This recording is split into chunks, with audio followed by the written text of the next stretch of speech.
Hey everyone, Dave here, and welcome to the final Tolkien Adaptation Month. Tolkien Adaptation Month 3, Return of the Thing.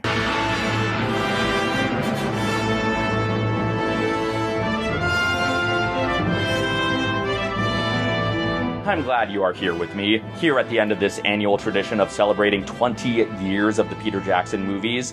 In year 1, I counted down my least favorite changes Jackson made to the trilogy. In year 2, I counted down my favorite changes. And now, in our third and final year, I'm counting down changes Jackson didn't make to the trilogy, but almost did.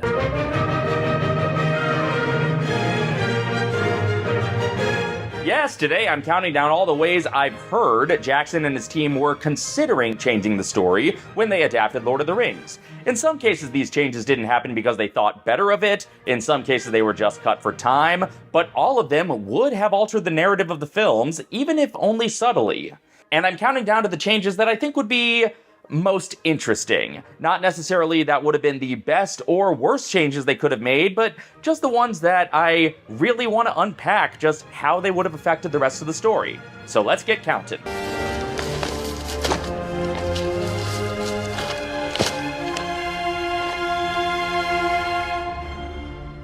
Number 10, the arrival in Minas Tirith. So, you know the scene where Gandalf and Pippin first arrive in Minas Tirith? And you know the scene later on where Faramir's Rangers of Ithilien are overwhelmed by orcs and Nazgul and they retreat back to Minas Tirith? At one point, these were going to be the same scene. So this was a sequence that we had a little bit of trouble because we've put it in a completely different place to where it was shot. If you remember when Gandalf and Pippin arrive at Minas Tirith for the very first time and they get to the brow of the hill and stop and they look at the city, what was going to happen was that they were going to see this retreat and then they were going to go and intervene before they even had gone into the city. But we've now put the sequence much later and we've had Gandalf actually leaving from the gates of the city itself. And a remnant of this idea is in the movie. Namely the fact that Pippin is on Shadowfax with Gandalf, even though there's really no reason to bring Pippin out for this. It's just because originally, when this was shot, they were supposed to be first arriving together. That's why Pippin's there. It's not just that Gandalf is endangering him for no reason, just for kicks. Throw yourself in next time and rid us of your stupidity. Number 9, Éowyn delivers a baby. Now in the book, Éowyn and the citizens of Rohan were safely elsewhere while Helm's Deep was being attacked. Jackson already changed the story by having them be in Helm's Deep during the battle in order to increase the human stakes of the fight, but they almost went even further with it. There was footage shot of an additional storyline of Éowyn helping the Rohan woman Morwen through a birth. Éowyn delivers the baby, and in one version they have to stay behind to deliver the baby while the rest of the refugees flee out the secret passage. I get why things like this get cut when you're making transfer time, and you know, it might have been hat on a hat to have just peril upon peril upon peril to the most innocent of people, but frankly, I think they should have kept this in, but only had it going on in the background like Abed in that one Community episode. What have you been up to? Not much. Number 8, one last Uruk-hai attack. At one point at the end of Fellowship, instead of the heartfelt moment between Frodo and Sam, there was gonna be another fight scene. When you thought they had escaped and the boat was out in the middle of the lake, Uruk-hai came up from under the boat, reached up and pulled Frodo out of the boat. In the struggle, the ring slips off of Frodo's neck and somehow, gets down in the water, and the Uruk, captivated by the ring, goes for it and is so obsessed with it that he actually drowns himself. I guess the ring's power works even faster on Uruks. And Sam is able to whack the Uruk and somehow get Frodo out of the water. But it was in the ring as well. There's things I like about this idea. I like how it foreshadows Gollum's eventual demise, and by and large, I've praised Jackson's amping up of the urgency through action sequences, and in this case, I get the instinct, I really do.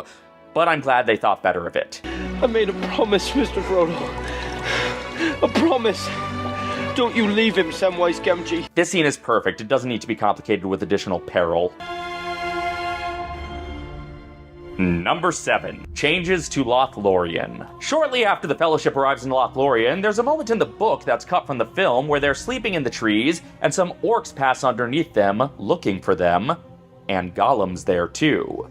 The elves are perplexed by Gollum, but they lure the orcs into the woods, where the orcs will be lost until elf reinforcements take care of them. This scene was cut altogether, but a variant of it was almost included, and true to Jackson's increasing of urgency, it became much more of an action sequence. Originally, the scene where their fellowship flee into the woods of Lothlorien, they were actually being chased by a whole lot of Moria orcs. They're hurrying through the woods and the orcs are catching up on them, and suddenly there's this volley of arrows from out of the depths of the forest that take down all the orcs. Apparently some of the scene was actually shot, but I don't know if that footage is available anywhere. The extended edition DVD has the animatic of the scene, though.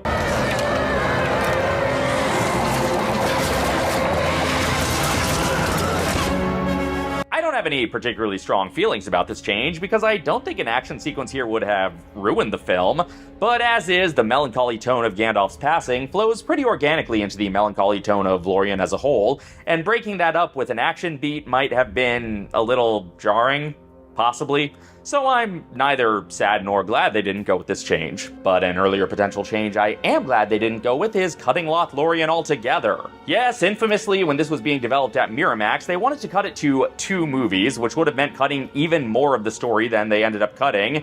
And if that had been the case, Galadriel would have gone the way of Tom Bombadil. I will diminish. Look, for all my complaints about the portrayal of the elves in these movies, the solution to that problem would not have been get rid of some of the most important elves, so I'm glad this change did not happen. Number 6. Faramir sees Frodo Gollum. So at one point, when Faramir was looking at Frodo, he was going to see a flash of what the ring could do to him. We were going to have this moment where you actually get a glimpse, in a sense Faramir gets a glimpse of what Frodo would become if he held onto the ring, and also for Faramir what the ring is capable of doing to someone. And this didn't make it into the film, but it was shot, and a lot of work was put in to make the shot possible. It was Gino Acevedo that applied the makeup. It was cool because I didn't actually have any major makeup for the movie except for the wig and the ears, so it was great fun to sort of physically transform for that moment. It is a shame that there was so much effort put into something that ended up on the cutting room floor, but I really think this just would have confused the Faramir scenes even further. Faramir gets a glimpse of what the ring does to someone who tries to wield it, and his immediate thought is, yeah, using this will win my dad's love. It was an interesting point in the journey because it was a moment that placed a seed of doubt in Faramir's mind as to whether to take this ring or not. Come on, this is the character Tolkien said was most like him. Number 5. The crew doesn't return to Isengard. When they were restructuring the plot points to fit the 3 books into 3 movies, they weren't sure how they were going to fit the return to Isengard in after Helm's Deep. And at one point, they just considered skipping it. You know, if you were returning to Isengard at the end of the 2 towers, and you obviously had to have the scene in its entirety, which was upwards of 10 minutes long, and it was just a very anticlimactic way to end that movie after you've had the huge battle.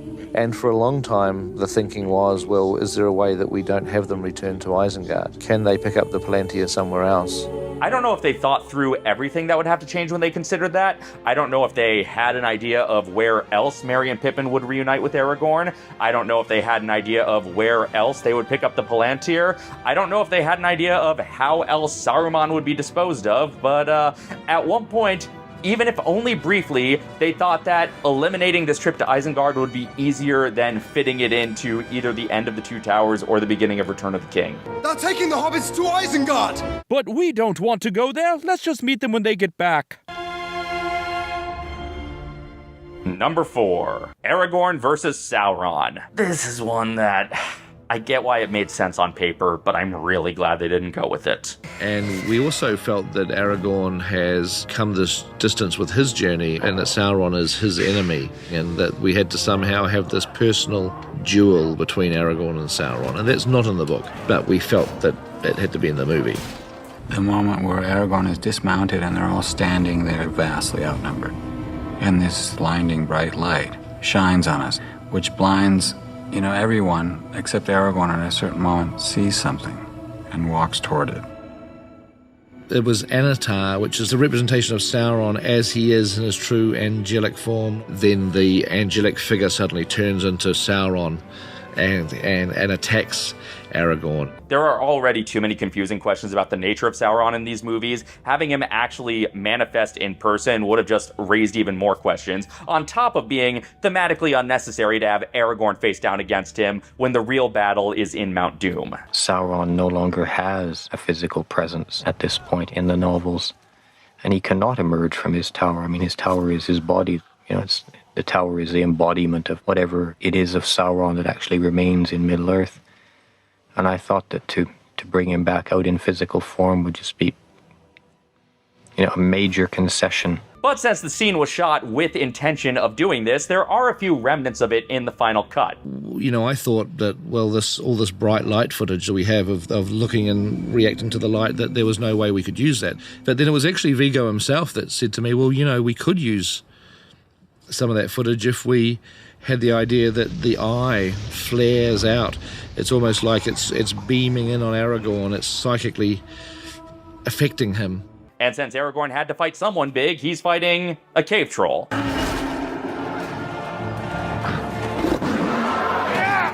Which is a nice way to show how things have escalated since the first movie, I guess. Originally, all 9 of them were struggling against one of them. Now it's just Aragorn versus one, while everyone else is fighting other bad guys. Number 3. Gandalf giving up smoking. John Ronald Reuel Tolkien was a big fan of tobacco, and he wanted his characters to enjoy smoking a pipe just as he did. But since tobacco was discovered in North America, he needed a different tobacco-like substance for his characters to enjoy. So he invented pipeweed, a plant that the citizens of Middle-earth smoke in a pipe that is basically tobacco except native to pre-Europe. Then as marijuana weed got more popular, the jokes about, the habits are smoking weed, man, started early and never ever stopped. The movies play it ambiguously as to whether pipeweed is more tobacco weed or weed, but the actors made their choices. Billy and Dom gave us a lot of variations on just how stoned they were, and there were some actually quite funny ones where they were incredibly stoned. But as smoking tobacco had become significantly less socially acceptable, the filmmakers had to wrestle with how they would handle the copious smoking in the books, and at one point they considered having Gandalf actively give up smoking. There was an idea of Fran Walsh, or was it Philippa Burns, that Gandalf should have just given up smoking. I think they were a little bit worried that New Line or the censors or people who don't like smokers were going to object to the number of characters who smoke in the movie. It's probably for the best that they didn't do this. It would not have been a popular change, drawing attention to modern sensibilities regarding smoking in a fantasy world. Save that for modern sensibilities about skateboarding. That said, changing the text to reflect how the outside world has changed would be interesting given the larger themes. The very first line of English we hear in the movie is, "The world is changed," and this would have reflected that on a meta level. It was acknowledging that the world's moved on a little bit since the books were written. But if they had to update for modern smoking sensibilities, let's be real, the better move would have been to just not acknowledge smoking at all. But of course, if they did that, they wouldn't have been able to set up all the Sharky business they had no intention of paying off. Longbottom leaf. The finest pipeweed in the South Farthing. So ultimately, the characters do smoke in the film, just like they do in the book. But once again, there exists one remnant of this idea in the final trilogy, one pretty confusing remnant. Gandalf doesn't quit smoking, but he does, very briefly, react poorly to it. We do, for those who are rabidly anti-smoking, put in enough anti-smoking propaganda, and one of them is the catch in the throat that Gandalf has during the scene with Pippin. And water has to be brought, and we integrated it into the scene as if Pippin didn't quite approve of the rate at which Gandalf smoked. So, compromise. Everyone still smokes, but one person in exactly one instance doesn't feel good doing it. Those who hate smoking still aren't happy, and those who don't care are confused. Look, I really do love these movies. There are just some parts you can't really zoom in too close on. Number 2. Sam and Rosie's officiant. You notice there's no officiant at Sam and Rosie's wedding? They seem to have just married themselves? Well, there almost was an officiant. The idea was discussed of it being an artist cameo. One question that Pete was asked was, well, should there be a minister? But one idea that was knocked around was that Alan Lee would do a cameo as the minister. Of course, that's not the part that would have been a change from the book. The part that would have been a change is that the artist cameo would have been playing a character cameo. It was even talked that he would be this sort of, he would be Tom Bombadil as the minister. Yep. They seriously almost had an unspeaking Tom Bombadil officiate Sam and Rosie's wedding. Some of these changes I'm glad they thought better of, but this they should have done. This would have been the most hilarious meta punchline to all the should they cut Bombadil debate. We don't know that they didn't go into the Old Forest. We don't know that they didn't meet Tom. In fact, they bonded with Tom so much off camera that Sam asked him to officiate his wedding. Roll with it.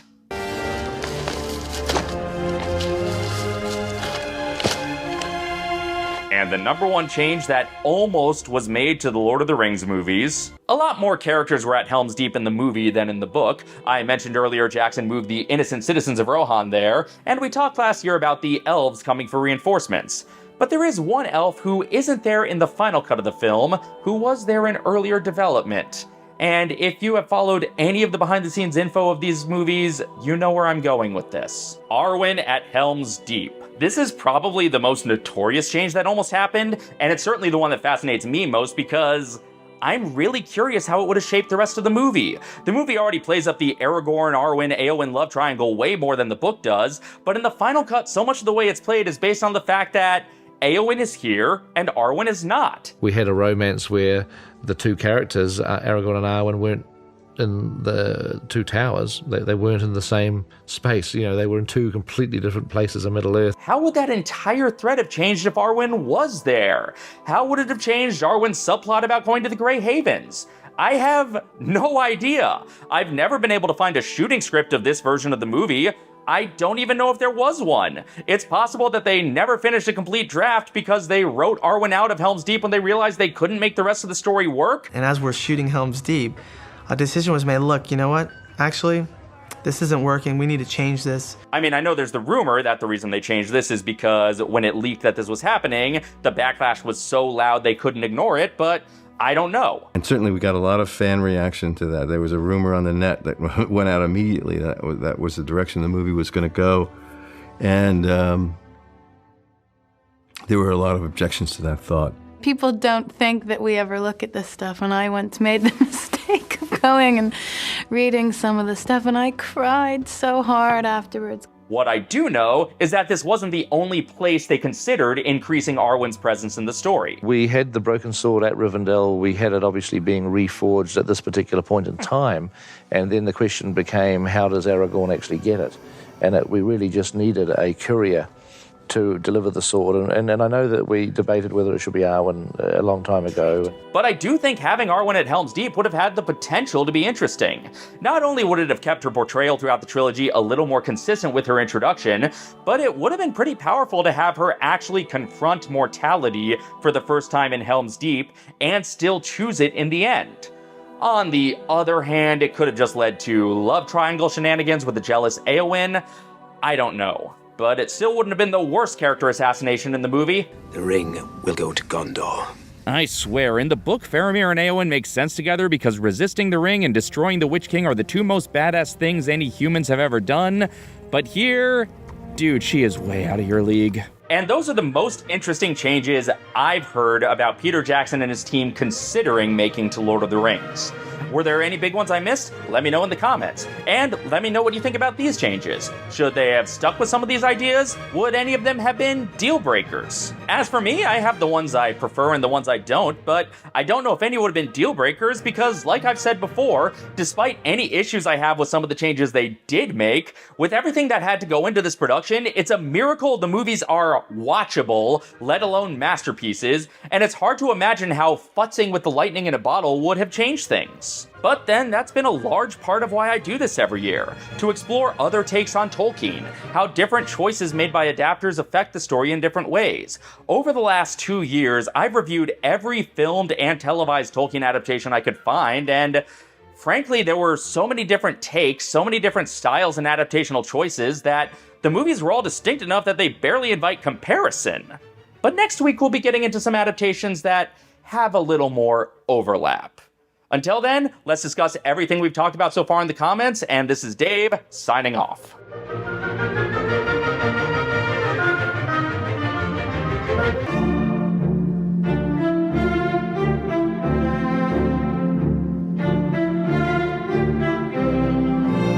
Welcome back to Tolkien Adaptation Month, and welcome back to a look at Tolkien on radio.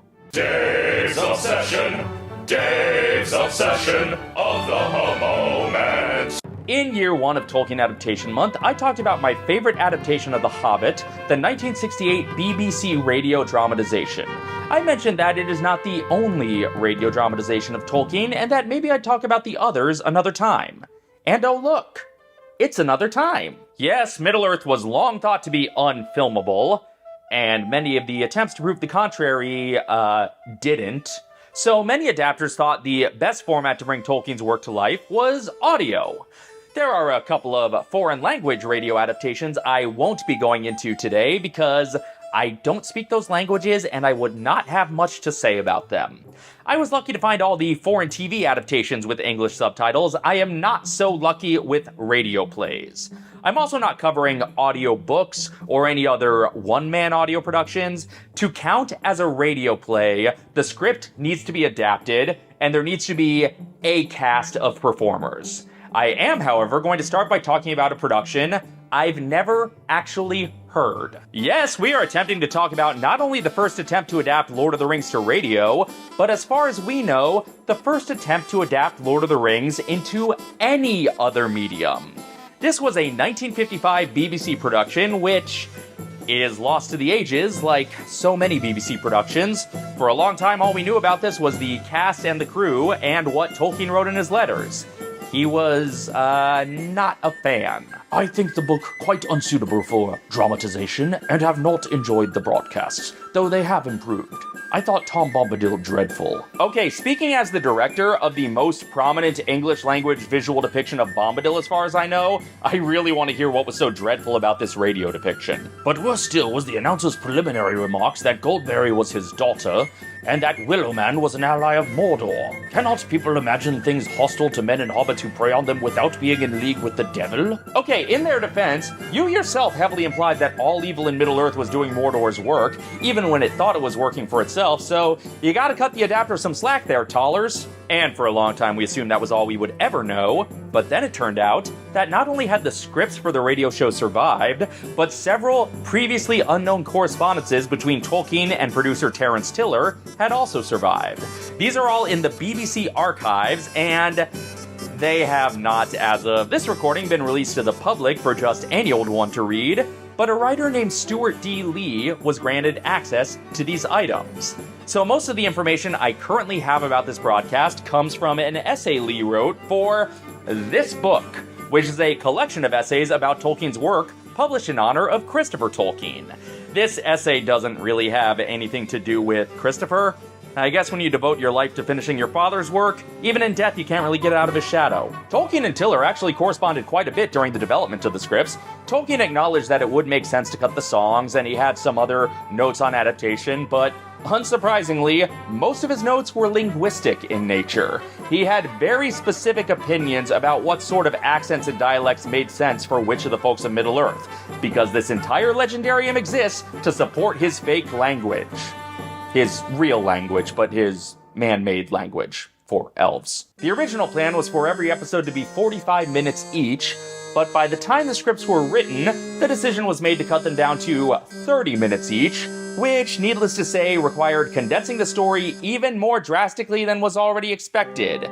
But Tiller sent the scripts to Tolkien for final approval, with a note that includes those magical words every author wants to hear: "I hope that the themes of your work have not been totally obscured or mutilated beyond reason." And Tolkien responded with a resounding, approving, "I do not think with the time at your disposal you could have done any better." I'm virtually bursting with adequatulence. From the sounds of things, it seems like most of what was cut was the world building, the texture that gives Middle-earth its feeling of rich history and adds weight to the events of the story. And without those details, the story was basically functional, but far more fairy tale-ish. Tolkien himself acknowledged in his correspondence that, quote, a weakness of the books is the necessity of historical build-up concurrent with the tale of the events. So between that, his backhanded approval under unfortunate conditions here, and his later dismissal of elements of the show as dreadful, it seems like he was just resigned at this point to never actually enjoying an adaptation of his work, whether he approved of it or not. But he gave a few script notes, some of them were implemented, and production began. Tolkien himself was invited to the rehearsals, but he opted not to attend.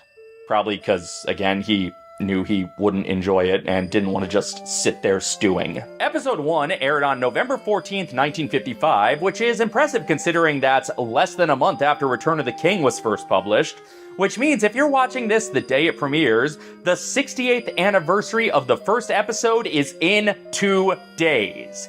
Today, as you're watching this, is of course the 68th anniversary of the Hill Valley Lightning Storm, but that's a different trilogy.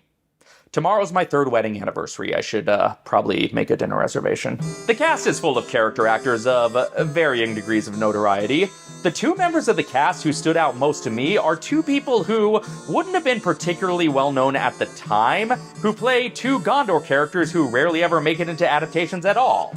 2 unknown actors playing 2 unknown characters? How could that be interesting, you ask? Let me tell you. Bergil, the 10-year-old son of Baragond, was played by a 15-year-old David Hemmings. And Yorith, the babbling old nurse in the Houses of Healing, a 24-year-old Prunella Scales. That's right. Before Jackanory cast Mr. Hutchinson as Bilbo, before Cronidally had fake Basil Fawlty as Barliman Butterbur, this production had Sybil Fawlty in the Houses of Healing. Cannot abide cruelty to living creatures. Well, I'm a creature. You can abide it to me. You're not living. Episode 1 was called The Meaning of the Ring, and according to the summaries in this book, it summarized concerning hobbits and the Hobbit, then breezed through the first 2 chapters of Book 1. The party may have been long expected, but it was short-lived. Episode 2 was called Black Riders and Others, which is such a funny name to me. It's the Black Riders and Friends show. Black Riders and the rest. Episode 2 breezes through the Sale of Bag End, the first Nazgul encounter, Gildor, Farmer Maggot, Conspiracy Unmasked, Old Man Willow, and the House of Tom Bombadil. Episode 3 is called Aragorn, and it covers the Barrow Downs, the Prancing Pony, the Meeting of Strider, Weathertop, Glorfindel, and the Flight to the Ford. Episode 4 was Many Meetings, and it starts with Frodo awakening in Rivendell and goes all the way to him deciding to take the ring at the Council of Elrond. Episode 5, The Moria Gate, covers the forming of the Fellowship, the failed journey over Caradhras, the Warg attack, the Watcher in the Water, and the journey through Moria, though without the Chamber of Records, concluding with the Bridge of Khazad-dûm. Finally, Episode 6, The Breaking of the Fellowship, covers Lothlorien, the Mirror of Galadriel, and the Gifts of Galadriel, Legolas shooting the Flying Nazgul, Boromir's attempts to take the ring, and Frodo and Sam's departure on their own. 6 30-minute episodes, all of Fellowship of the Ring, except for the parts that were cut. And that's Series 1, and although I haven't read the scripts myself, from the summaries I've read, it sounds like compressing all of Fellowship into 6 30-minute episodes left everything feeling pretty rushed. So, there's no way they continued like this, right? There's no way they cover 2 Towers and Return of the King with 6 30-minute episodes each, right? Of course not. They cover 2 Towers and Return of the King with 6 30-minute episodes total. Yep, the BBC only greenlit 1 more series to wrap up the adaptation, and Tiller reluctantly decided that rushing through the finish was better than pulling what would later be known as a Bakshi and leaving it unfinished, or pulling what would later be known as a Rankin Bass and leaving it unstarted. So Tiller once again sent the scripts to Tolkien, and Tolkien once again acknowledged that Tiller had done his best, but he asked, quote, why this sort of treatment was allowed. What gives you the right? Is it irony to illustrate criticism of a BBC decision with a clip from an NBC remake of a BBC show? So Series 2, Episode 1 was called Fangorn, and it starts with Boromir's death, without his final dialogue. Then it breezes through the hunt for Merry and Pippin, the Riders of Rohan, the Hobbits' escape to meet Treebeard, an uncharacteristically hasty Entmoot, and Gandalf's return. Episode 2 is called Rohan and Isengard, and it starts with the crew arriving in Edoras, and then apparently the freeing of Theoden's mind all the way to the conclusion of the Battle of Helm's Deep is covered in 2 script pages. Then the crew reunites with the hobbits and Isengard, have their exchange with Saruman, Pippin looks into the Palantir, and Aragorn takes the Palantir. All of Book 3 covered in 2 episodes. Episode 3 is called Into the Dark, and it's all of Book 4. Frodo, Sam, Gollum, Faramir, Shelob, Frodo's capture, all condensed into 30 minutes. Episode 4 is called The Siege of Gondor, and it's not quite all of Book 5, but basically everything up to the point when the Rohirrim arrive at Pelennor Fields. Episode 5 is called Minas Tirith and Mount Doom, and it starts with Theoden's death, then rushes through the end of the battle, the Houses of Healing, the encounter with the Mouth of Sauron, and then the battle outside the Black Gate. And then, 8 pages into the script, the action returns to Sam, who rescues Frodo, and it goes all the way to the arrival at Mount Doom, with Gollum's death and the ring's destruction apparently covered in less than a minute, and Frodo says he's glad Sam's with him here at the end of all things. The 6th and final episode is called Many Partings, and Sam wakes up in Gondor, Aragorn is crowned, the couples are married, the hobbits journey home, they meet Treebeard and Butterbur on the way, and a full 5 pages of the script are dedicated to the scouring of the Shire. Because even this slash-and-burn approach to adaptation knows how essential the scouring is, Sam marries Rosie, Frodo goes to the Grey Havens, well, I'm back, the end. And that's how it was adapted, and despite his claims elsewhere about not enjoying the broadcasts, Tolkien actually had some kind things to say to Tiller in the wake of the first series, complimenting him on the depiction of the elves and the Council of Elrond in particular. He even defended the production against some other people's criticisms. Notably, some critics apparently thought the Hobbits' voices should sound squeaky, to which Tolkien asked, why should tones rise with fall in stature? Tolkien did not think the Hobbits were part of the high voice crew. Your voice is high all the time! Series 1 got mixed but mostly positive reviews, but the extra condensed Series 2 was received a bit more negatively, with readers of the books left frustrated at the watering down of the story, and non-readers of the books left confused. This is a trend in a lot of Tolkien adaptations. It's a miracle people could follow the Jackson movies. So this wasn't Tolkien's bag, and that's fair. I can't judge it for myself because I've never heard it and probably never will. But, you know, for years the 68 BBC Hobbit was also thought to be lost, so if a recording of this somehow ever resurfaces, or even if the scripts are ever released publicly, I may revisit this topic in the future. But for now, it's time to come back to my side of the pond for the work of Mind's Eye Productions, aka the ones that came in those wooden crates. Yes, 11 years after the BBC Hobbit radio adaptation, an American group tackled both The Hobbit and The Lord of the Rings for broadcast on NPR. I have not been able to find the exact broadcast dates for these shows. I don't even know for a fact which order they played in, but I will cover The Hobbit first because that's the story that comes first, whether or not the broadcast did. In a hole in the ground there lived a hobbit. Okay, Oliphant in the room. This thing is fighting an uphill battle with me when I already think The Hobbit was adapted to radio almost perfectly. So I'm going to start with some positive notes about this version. It is nice that this adaptation includes parts that the BBC radio version glossed over. Sure, it still doesn't include Chip the Glasses Crack the Plates or the Trolls Talking Purse, but it actually dramatizes the dwarves showing up 2 by 2 to Beorn's lodgings, and it dramatizes Bombur falling into the Enchanted River instead of just breezing through them both in narration the way the BBC show did. Careful, Bomber, or you'll swamp the boat. I won't!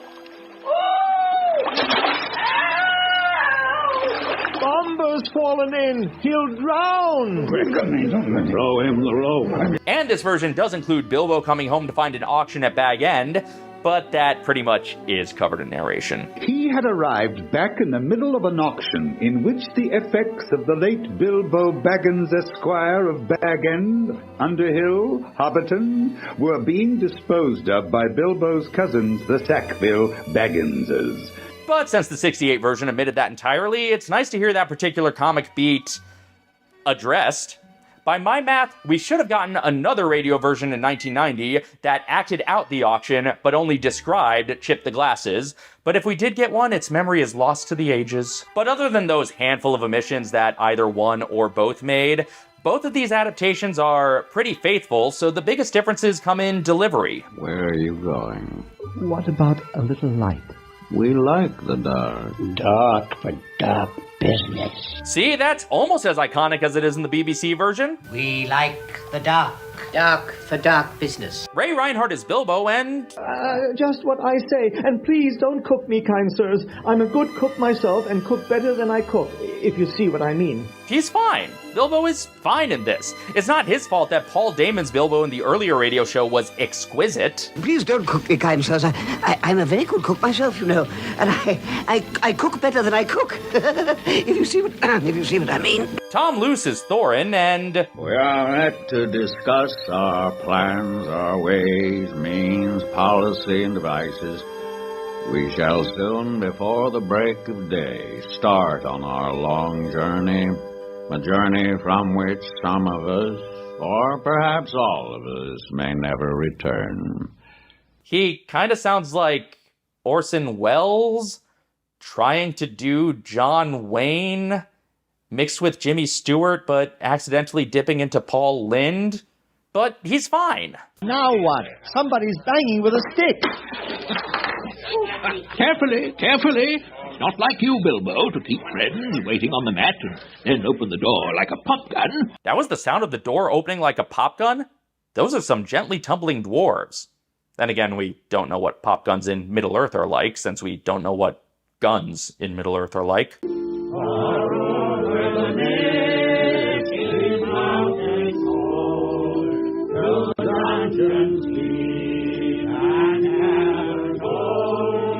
Ha. I've said there's never been a bad version of Misty Mountain's Cold, and I'm not quite ready to label this version bad, but this is probably my least favorite I've heard.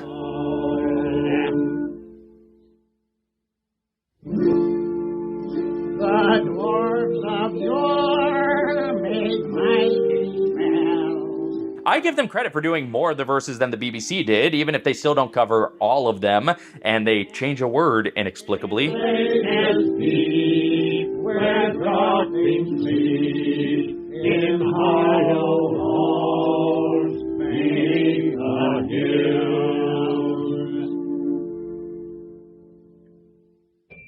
For ancient king and elfin thrall. And screeching to a complete halt between each stanza seems unnecessary. And horde, they shake and rock, and like they talk, to hide against the hilt of sword. Okay, what I'm about to say is probably completely inaccessible to everyone who didn't grow up Episcopalian, but this feels like when the season changes and suddenly all the hymns are to a different tune. The lyrics are still familiar, but the music feels off. The dragonfire in twisted wires, they mix the light of moon and sun. Okay, so let's compare the finding of the ring in both these radio versions. Here's the 68 BBC version. Still, I guessed as well as I could, and I crawled along for a good way, until suddenly my hand met, on the floor of the tunnel, what felt like a little tiny ring of cold metal.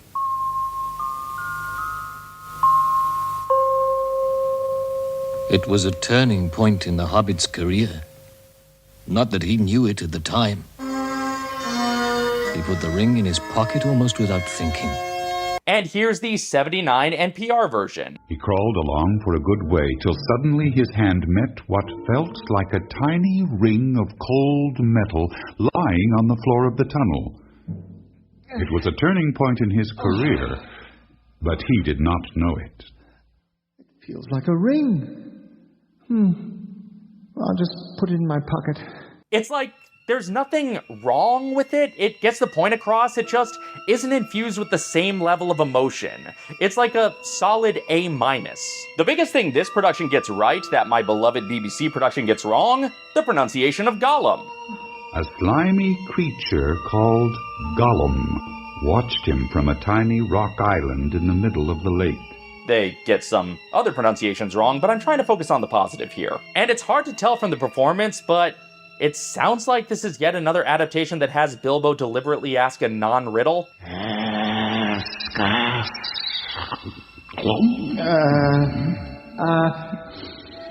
What have I got in my pocket? Are there more adaptations that get this wrong than get it right? It's weird. They also skip the pity that stays Bilbo's hand, but at least they paint a more accurate picture of his nerves in escaping than the smug taunting of Rankin Bass or Soviet Hobbit. Bilbo almost stopped breathing and went stiff himself. He was desperate. He must get away out of this horrible darkness while he had any strength left. He trembled. And then, quite suddenly, in a flash, as if lifted by a new strength and resolve, he leaped straight over Gollum's head. Gollum threw himself backwards and grabbed as the hobbit flew over him, but too late. His hand snapped on thin air, and Bilbo, falling fair on his sturdy feet, sped off down the tunnel. I will say, I still like this better than any of the filmed adaptations of The Hobbit. Any of the finished ones, anyway, that didn't just film actors reciting. If I had heard this before I heard the BBC one, I would have had very few criticisms, even though I think I still would have liked that version better once I heard it. I know it's not fair to judge a piece of media based on what it's not, rather than what it is, and this is good. It just was already done even better, and I heard the better version first. There's a lot of moments I liked in this one, but even then, more often than not, the most positive thought I had was, this scene is almost as good here as it is in the really good one. And the problem is, this adaptation isn't different enough from the earlier adaptation for me to enjoy it distinctly on its own without comparison. If this had a real unique take on any of the scenes or characters, I could potentially appreciate both as distinct versions, the way I can appreciate things from the numerous filmed adaptations of Tolkien. But unfortunately, this is trying the same basic thing as the earlier adaptation, and at its best, it's almost as good. Now, all that said, it actually is really nice to hear a version of The Hobbit adapted by the same team that adapted Lord of the Rings that still keeps the proper tone for The Hobbit. Speaking of which, let's hear how they adapted Lord of the Rings.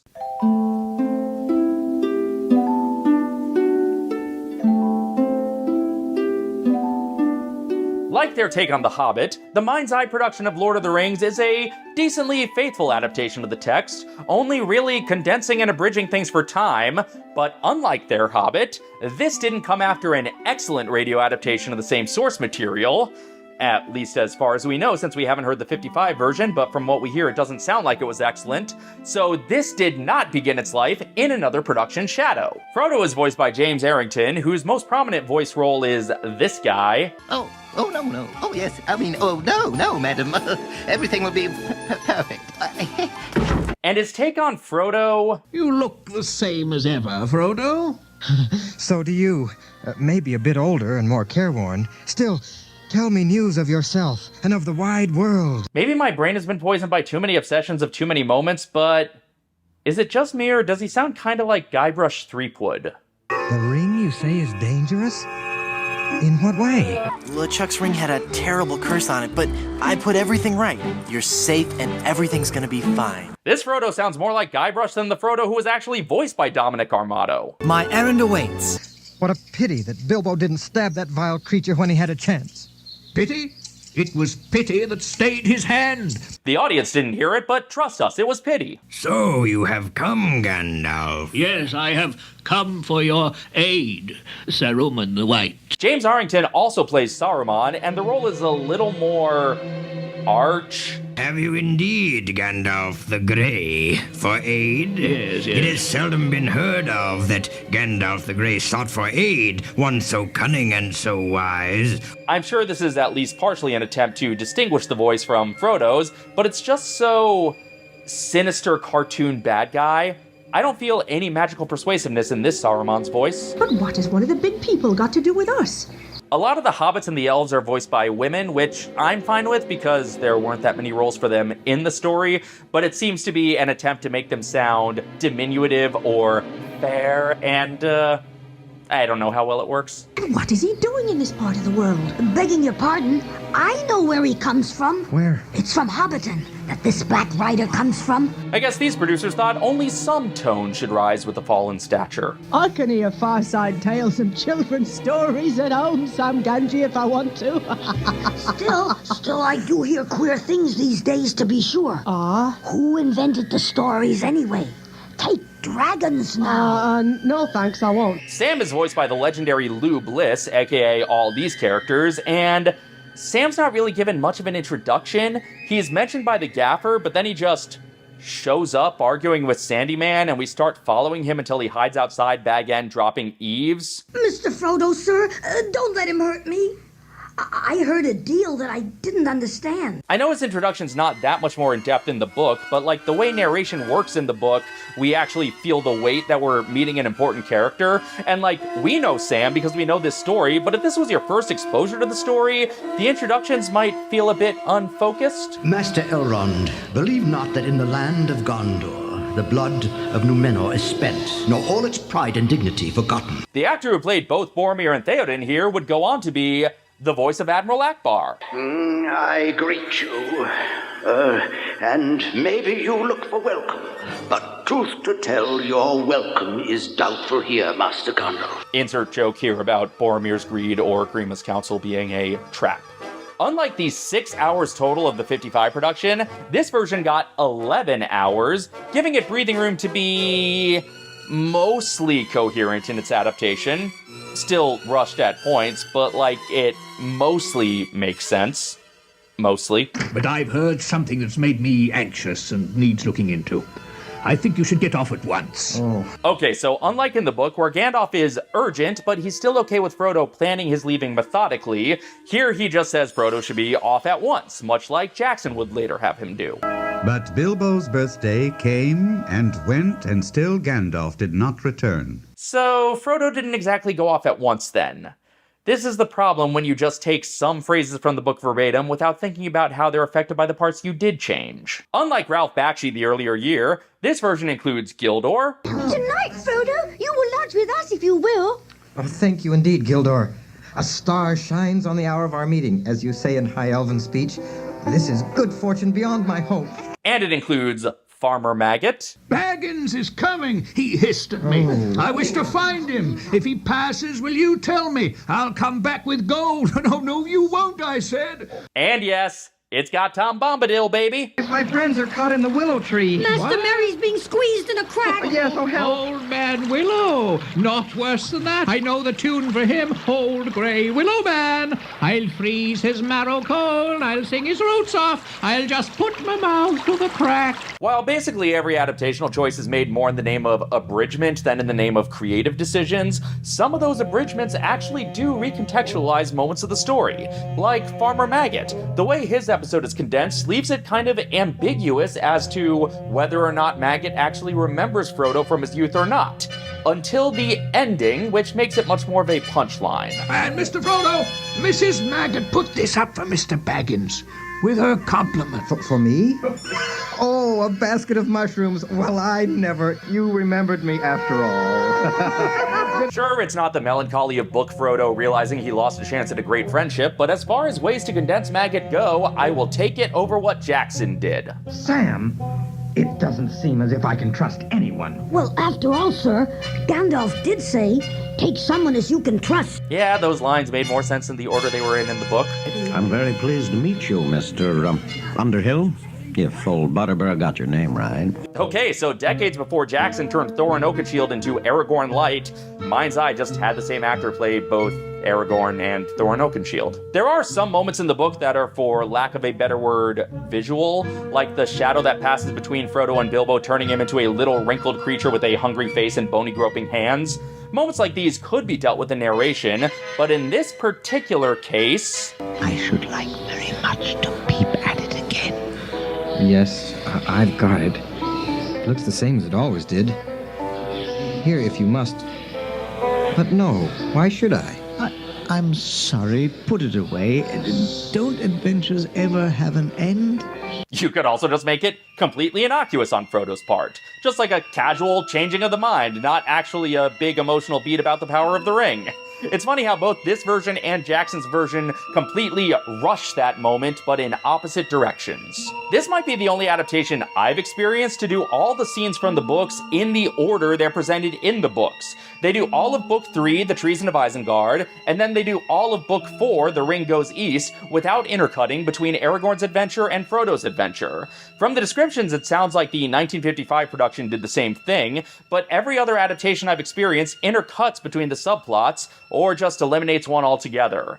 I've spoken in the past about how I'm okay with this as an adaptational choice, even though Tolkien wouldn't be. The narrative now divides into two main branches. 1. Prime action, the ring bearers. 2. Subsidiary action, the rest of the company, leading to the heroic matter. It is essential that these two branches should be each treated in coherent sequence, both to render them intelligible as a story, and because they are totally different in tone and scenery. Jumbling them together entirely destroys these things. Look, I still disagree with him here, but I'm not going to tell a dead man he's wrong about his own story. So had he known that almost every adaptation going forward would jumble them together, he might have given the 55 production more credit for not doing that. And had he lived to hear the 79 production, he might have praised it as well for doing what I'm sure he thought was the bare minimum. This is one of very few adaptations to include Hanbury Han, just referred to as Wild Man, because I'm guessing they didn't know how to pronounce his name. I'm only 60% sure I know how. No, father of horsemen, we fight not, and only kill orc folk in woods. Hate orc folk. You hate them too. We help as can. Yorith is here, voiced by Pat Franklin, who also voices Mary, but she's never called Yorith, just old woman.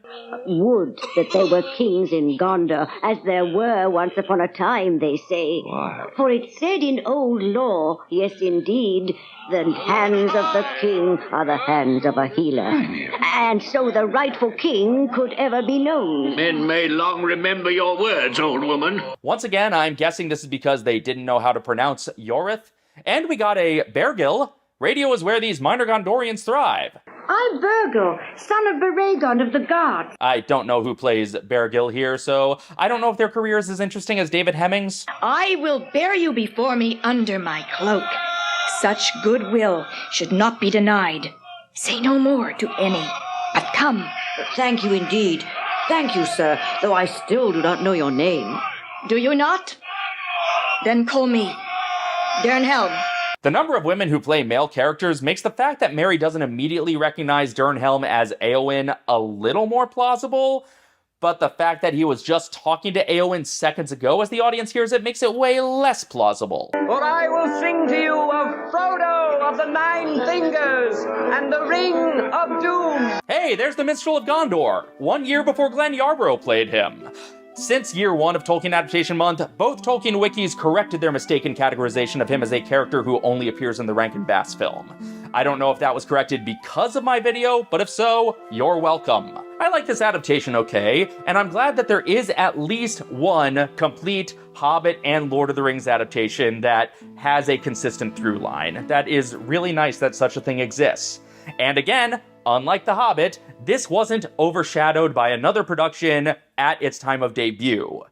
This would take 2 years to be overshadowed by another production.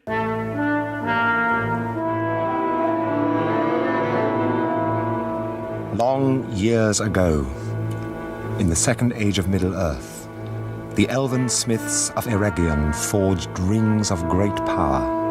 Yes, the 1981 BBC Lord of the Rings is considered by many to be the gold standard of radio Tolkien adaptations, and considered by some to be the gold standard of Tolkien adaptations in any medium. And Sauron was, for that time, vanquished. But at length his dark shadows stretched forth once more, and he sought again for mastery over the rings of power. This is the longest radio adaptation yet, clocking in at over 12 hours, originally broadcast in 1981 in 26 half-hour episodes, then rebroadcast in 1982 in 13 hour-long episodes. I haven't found a re-release of the 1981 edit. The earliest release I found is of the 1982 edit, so I'm going off of the hour-long versions of the episodes for the purposes of this video. Famously, this production stars Ian Holm as Frodo, decades before he would play Bilbo on film, and it stars Peter Woodthorpe as Gollum and Michael Graham Cox as Boromir after they had already played those roles on film. So it is the link between the Lord of the Rings cinematic universes. It's Lord of the Rings No Way There and Back Again. Also, a young Bill Nighy plays Sam in this, decades before he would be a future Bilbo's boss. Hello, Nicholas. How's the ham? Still a bit stiff? Have we not gotten Steve Coogan into any Tolkien adaptations yet? That seems overdue. Now, sit down, Gandalf. We'll have a pipe of old Toby together, and you can tell me your news. Thank you, Bilbo. There's no pipeweed to compare with that of the Shire. I've missed it. As to news, well, that, for the moment, must wait. Michael Hordern is a great Gandalf, which is impressive considering he reportedly did not understand the story at all, and later called the role a bit of a slog. Doesn't show at all. He's great. This is probably the best documented radio adaptation of Tolkien, not only because the production itself has been released numerous times, but because the main fellow behind it seemingly never passes up a chance to tell stories about the production. Whether on his personal blog or in the Tolkien Society newsletter, this fellow has told tales. And who is this fellow, you ask? Why, it's Brian Sibley, of course. Sibley has written numerous radio plays, and he has written and edited countless books, including much later writing the official movie guidebooks for the Jackson Lord of the Rings and Hobbit trilogies, movies that just happen to be co-written by his distant cousin, Fran Walsh. And yes, he wrote one of the essays in this book, but not one that has anything to do with radio shows, so I'm not going to read it today. He's also written books about Disney history. Yes, he's written on Tolkien history and Disney history. He's like me, except he gets paid for it. On top of that, he personally worked with P.L. Travers in her lifetime on a potential script for a Mary Poppins sequel long before the actual Mary Poppins sequel, but that project was seemingly killed in the wake of the regime change to Eisner and Katzenberg. Maybe the bites just weren't quick enough for old Jeffrey. However, he did years later write a book about the making of the Mary Poppins stage musical, and he wrote additional screenplay material for The Wrong Trousers, and he wrote the books that compiled storyboards for both The Wrong Trousers and A Close Shave. I've had this book for years and never even realized it was him, but look, there he is! The guy who brought Tolkien to radio in its most famous iteration also wrote this book I love that's the storyboards for The Close Shave. This man officially has my dream career. Anyway, long before he accomplished most of that, Sibley was pitching radio programs to the BBC. Richard Imison, head of the BBC script unit, asked if there was anything he'd like to adapt, and he said his pie-in-the-sky dream work would be Lord of the Rings, not knowing that the BBC was actively trying to develop a new Lord of the Rings radio program, presumably to wash the taste out of the 1955 production. The BBC was negotiating with Saul Zaentz in secret to regain the radio rights, and only once negotiations were successful did everyone realize Zaentz didn't even have control over the radio rights in the first place. That's enough, son. I'll buy it. While Tolkien was no longer alive to approve the scripts, Christopher Tolkien was, and he not only gave his notes, but he gave a tape recording of proper pronunciations. This only went so far, apparently. But Isildur, Elendil's son, cut the ring from Sauron's hand. Isildur took it. That is tidings indeed. Isildur took it, Boromir. Sibley was given the job, but due to his inexperience, he was paired with Michael Bakewell, who had previously adapted War and Peace to radio. But the task of breaking the story into episodes fell to Sibley, who was later made aware of Tolkien's opinions regarding interweaving the plot threads, but he had already come to the conclusion that there was no other way to properly dramatize the story. Sibley later wrote in Malorn, the Tolkien Society's annual journal, that if the serial had followed the format of the book, it would have been little short of a dramatic and artistic catastrophe. I don't know if he was oblivious to the earlier radio adaptations that did follow the format of the book, or if he was keenly aware of them and throwing some shade. So does it just present the story in chronological order? Not quite. There's some flash forwards and flashbacks throughout. Now, however, Bilbo was no longer the occupant of Bag End, and sinister shadows lengthened in the Shire. But let us go back 17 years to an evening in early September when the chief topic of conversation at the Ivybush Tavern in Hobbiton was Mr. Bilbo Baggins. But more of the story is presented in chronological order than not, so the listener doesn't have to wonder why Gandalf was delayed. I have come for your aid, Saruman the White. Have you indeed, Gandalf the Grey? For aid? It has seldom been heard of that Gandalf the Grey sought for aid. One so cunning and so wise, wandering about the lands and concerning himself in every business, whether it belonged to him or not. Ooh, now this is a Saruman. Peter Howell really brings a mellifluousness that conveys the persuasive magic of Saruman's voice with just a hint of a sinister undertone. But because of Radagast, Gwaihir the Windlord has come to me in my darkest hour. No mortal tames the eagles of the mountains, not even Radagast or Gandalf. So tell weirdos on the internet to shut up about us taking you to Mordor already. Also, this might be the only adaptation where Gandalf taking Shadowfax from Theoden is actually dramatized and not just described off camera, making this adaptation one where Theoden appears in all 3 volumes. Hail Theoden, son of Thengel. Why comes Gandalf the Grey unlooked for to my halls? I have come to seek the aid of the Rohirrim and their king. I have never heard before that Gandalf sought the aid of any man. This production does not include every single song from the books, but it retains more of them than, honestly, a lot of them do. And I think this is the only radio production to actually put The Road Goes Ever On to music. The road goes ever on and on, down from the door where it began. Now far ahead the road has gone, and I must follow if I can. All the other English language radio productions just have it recited. Roads go ever, ever on, under cloud and under star. Yet feet that wandering have gone turn at last to home afar. But only Bilbo sings it. Frodo still just recites it. The road goes ever on and on, down from the door where it began. Music is also used creatively to tell the story of the Battle of Pelennor Fields. It was a great battle, afterwards told in many a song, in the feast hall of Medusel. He heard of the horns in the hills ringing, the sword shining in the South Kingdom. It's hard to convey large-scale battles in audio, so this choice was an interesting way to get it across without just having it described in narration.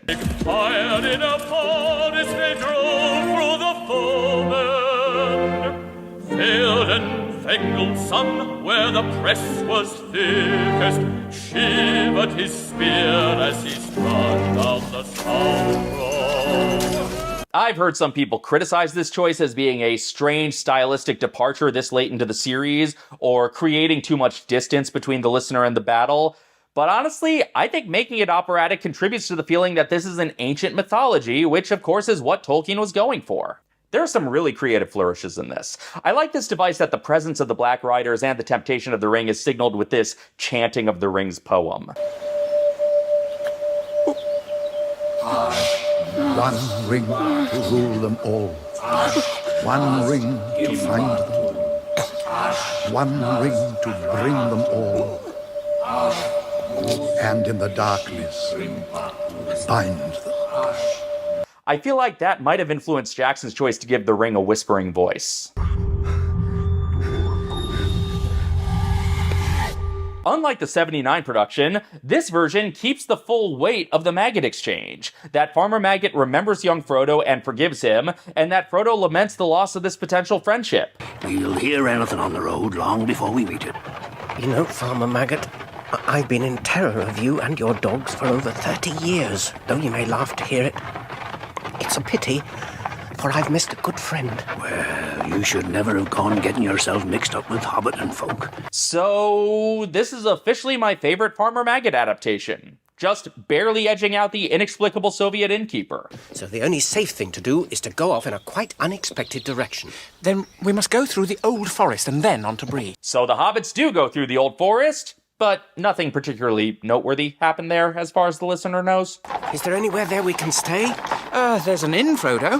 The Prancing Pony, if I remember rightly. Without Bombadil to send them there, the choice to stay at the Prancing Pony just amounts to Frodo resigning to inns not making quite as long delays as sleeping outside does. I am going to war, Master Meriadoc. I release you from my service, but not from my friendship. You shall abide in Dunharrow, if you will, and serve the Lady Eowyn. But I won't be left behind to be called for and return. I won't be left, I won't. I will bear you before me under my cloak until we are far afield, and this darkness is yet darker. Such goodwill should not be denied. Oh, thank you indeed. Thank you, sir, though I do not know your name. Do you not? And since you've got your visor down, I cannot see your face, begging your pardon, sir. Then call me Dernhelm. Okay, this time Mary should absolutely have recognized Eowyn's voice. It grieves me, Master Gandalf, that our leechcraft cannot withstand this evil. Evil indeed it is, Yorith. We get Yorith, played by Pauline Letts. No Beargill this time, though. This story is no place for children. Also, we don't even have Baragond, so of course we're not going to have his kid. Let the minstrel sing to us. Now listen to my lay, for I will sing to you of Frodo of the Nine Fingers and the Ring of Doom. The Minstrel of Gondor's here, too. Man, those past wiki editors really dropped the ball if they thought this guy was just from the Rankin Bass cartoon. Frodo went forth on a fateful journey. We don't hear the full version of the song here, but from what snippet we do hear, I have a hunch that this won't use the Ring of Doom, Cave of Gloom rhyme nearly as often as Glenn did. Cave of Gloom, Ring of Doom, Ring of Doom, Cave of Gloom. This production is pretty great. It's beloved for good reason. And unlike the two Hobbit radio productions, I think this and the Mind's Eye Lord of the Rings have distinct enough takes on it that I can appreciate both of them separately. This one, I think, is definitely the better dramatization of Lord of the Rings, but I can't really gauge which one is the better adaptation because, you know, the Mind's Eye production is the more direct, faithful adaptation, but this one definitely does the more interesting things with it. But yes, this production is considered by most to be the definitive Lord of the Rings radio adaptation, if not the definitive Lord of the Rings adaptation altogether. And it's been released on home media many times, including a special re-release in 2002 in the wake of the films, where instead of being presented as the episodes originally aired, they were re-edited to be more like the books. Re-edited to be in 3 volumes with a new framing device, where they brought Ian Holm back as Frodo after he had already played Bilbo. The road goes ever on and on.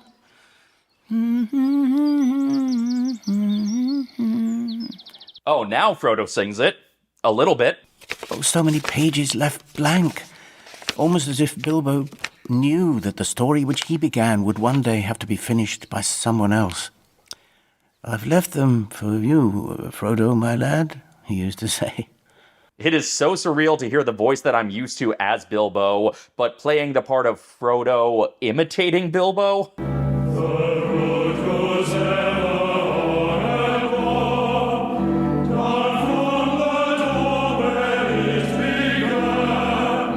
Ooh, a choir singing it now. Impressive. All Bilbo's titles set down one after another. Crossed out one after another. My diary. Dull. My unexpected journey. Better. There and back again. Good. Added later, and what happened after, except that even that didn't satisfy you, did it, Bilbo? Crossed through like all the others. Obviously, the perfect title for this story is Hobbiton. How could I have known where the road would lead when I set out from Hobbiton with the ring? Or how could we have known when the Fellowship of the Ring left the safe haven of Rivendell what terrible perils would befall us? This framing device is used as a bookend, opening and closing Fellowship and Two Towers, and opening Return of the King. Night's drawing on. The telling of this tale draws towards its dark conclusion. In those final days, as the storm clouds of war gathered and grew heavy, doom and dread were closing in upon us all. Obviously, Frodo doesn't come back to close Return of the King because he's already sailing away. I tried to save the Shire, and it has been saved. But not for me. This 2002 edit runs into the same issue that the Jackson movies do. Telling the stories chronologically does not line up with the division of the trilogy in text. Rather than take the movie's approach of chopping off the end of Book 4 and adding it to Volume 3, This chops off the beginning of Book 5 and adds it to Volume 2. So Return of the King begins with the Samwise the Strong temptation, which I love. Samwise the Strong, hero of the age, armies flocking to my call, marching to the overthrow of Barad-dûr. But what are you thinking about, Sam? You're no hero. A gardener. That's what you were meant to be. But the first bit of Book 5 we hear in Volume 3 is Denethor awaiting Faramir's return from Osgiliath. In Gondor, the Lord of the City sat in a high chamber above the Hall of the White Tower with Pippin at his side. Again, I disagree with Tolkien that the subplots need to be presented in the order they are in the book, but keeping things in the order they are in the book is seemingly the only way to keep the titles of the volumes faithful. And that was the most beloved radio adaptation of Tolkien. But as beloved as it was, Brian Sibley kept getting one question over and over. Why did you cut Bombadil? Never mind the fact that most adapters cut Bombadil, and never mind the fact that he also cut Gildor and Quickbeam and Baragond and Imrahil and others. People only asked about Bombadil. So eventually Sibley decided it was time to bring Bombadil's story to the radio as well, as part of a new series of Tolkien adaptations called Tales from the Perilous Realm.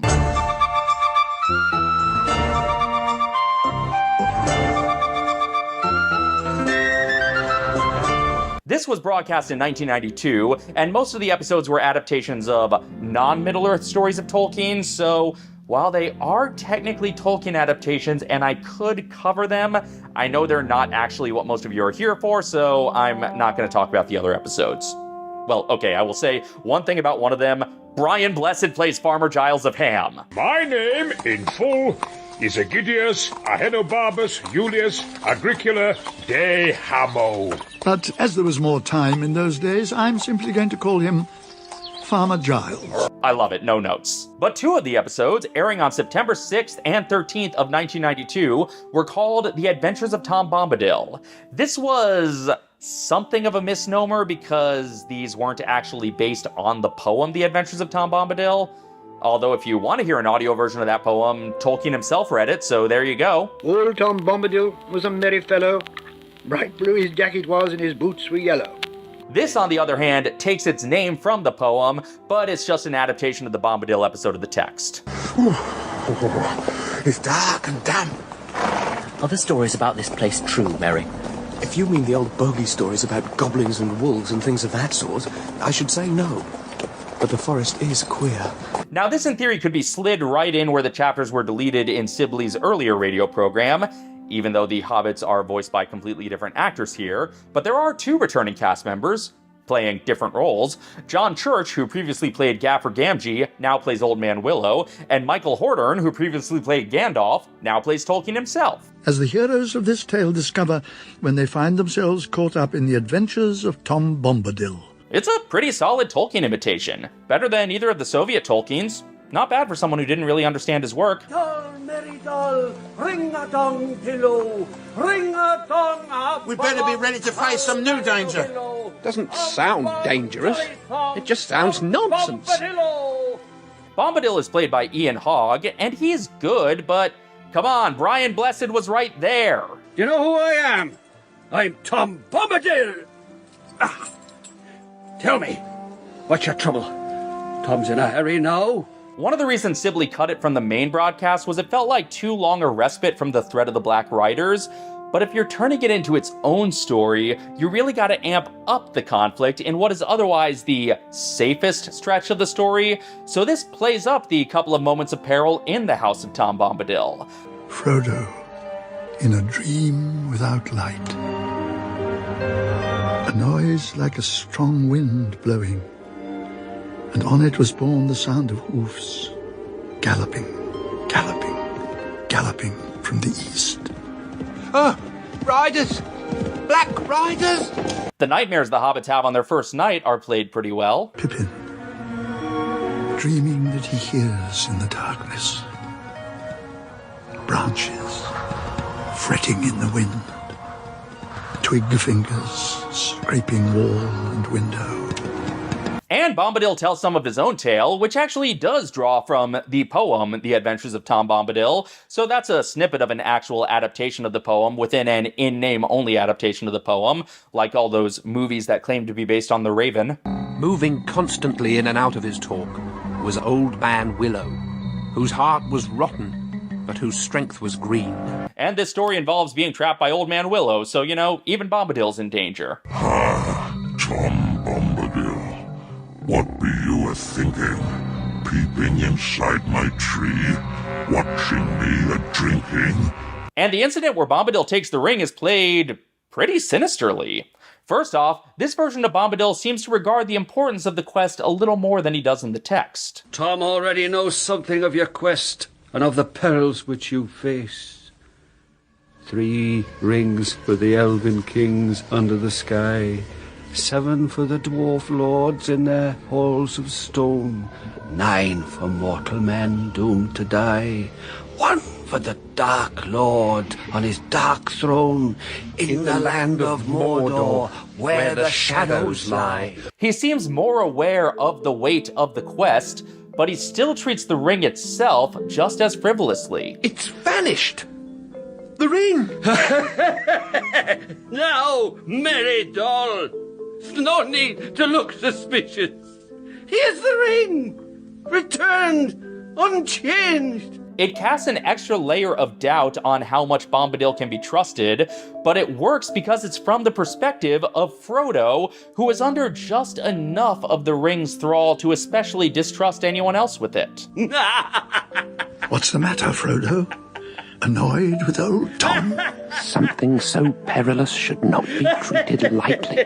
Frodo's internal conflict here seems to be portrayed by Frodo arguing with Tolkien in his mind. Is it the same ring? It looks the same. It weighs the same. Or maybe his conscience takes the voice of Gandalf? They can't see me. There's a seeing look in old Tom's eyes. I'm invisible. It's my ring, all right. It's the ring, the one ring. Then, of course, there's the main source of peril from the text, the Barrow Downs. Where are you?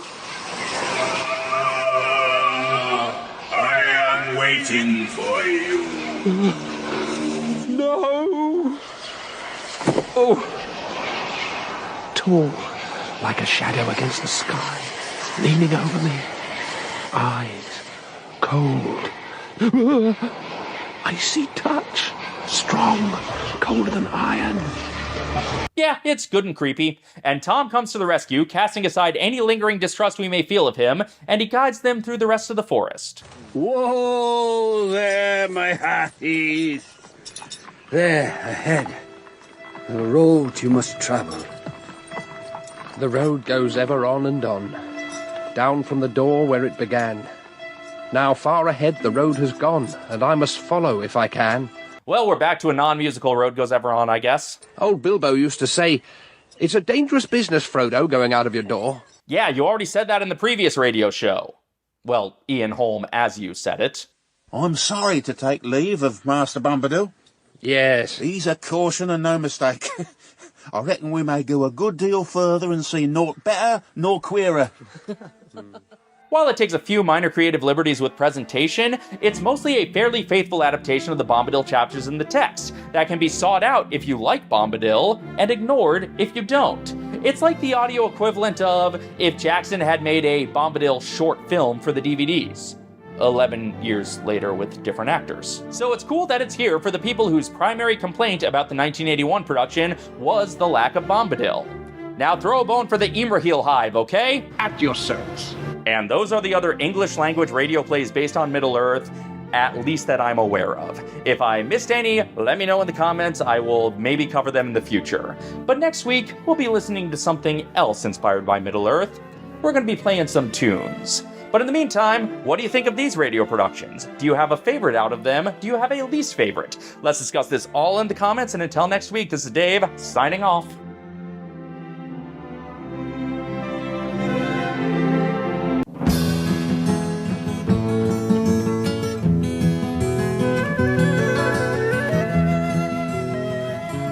Welcome back to Tolkien Adaptation Month. Now let's talk about just a little bit of the music based on Tolkien. Dave's Obsession. Dave's Obsession of the moment. For a world that originated in a text-based medium, music is a big part of Middle-earth's DNA. In-universe, Middle-earth was literally created with a song, and The Hobbit and The Lord of the Rings are filled with characters singing, and music plays a big part in setting the tone of the adaptations, whether it's Howard Shore's sweeping adventurous score, Glenn Yarborough's mellow folk songs, or the greatest song ever written.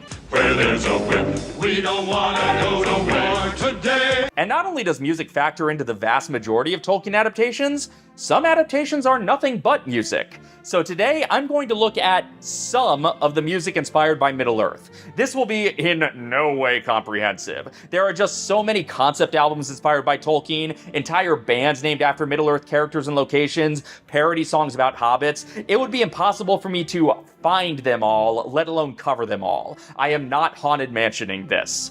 But I will discuss a few musical adaptations that I find particularly noteworthy, starting with the first.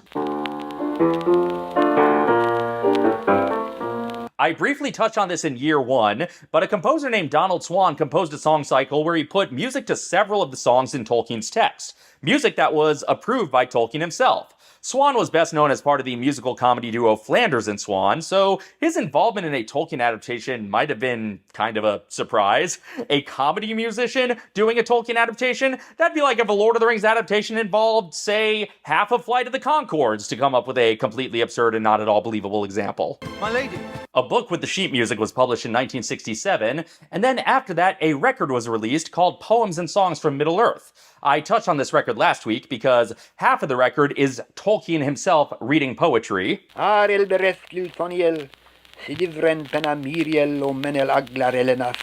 other half of the record is Swann's music, with him playing piano, with vocals by the very appropriately named William Elvin. I am in no way a music expert. I can't really describe music very well. I just know how it feels to me. And I gotta say, this really does feel British. I must follow if I can. I do mean that in a good way. Again, maybe it's just the Episcopalian upbringing talking, but this really does feel like an Anglican hymn that you would sing in a great hall, and I don't know if that feels right for Bilbo Baggins, but it definitely feels right for J.R.R. Tolkien.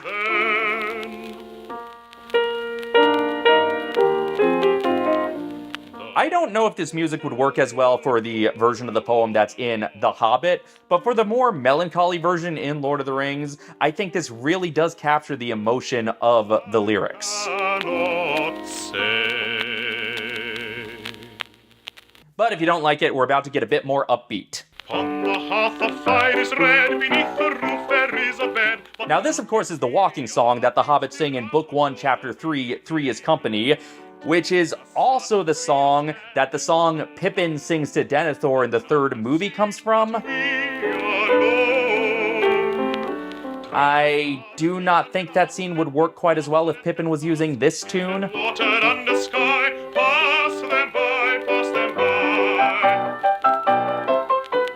But again, for the song's actual place in the book, this feels bouncy and hobbity, and I dig it. It's worth noting that in one of the correspondences I talked about last week between Tolkien and BBC producer Terence Tiller, Tolkien claimed that while a few of the songs in the text were written to specific tunes he had in mind, most of them were not. So Tolkien's approval of the music on this record doesn't necessarily mean they're what he had in mind, they just didn't go against whatever he had in mind. And apparently the one piece that did go against what he had in mind is Namarie, aka Galadriel's Lament in Lorien. That was the one piece where Tolkien was dissatisfied with what Swann brought forth, and he dictated a little more how it should go, which might be why it's the least melodic piece here.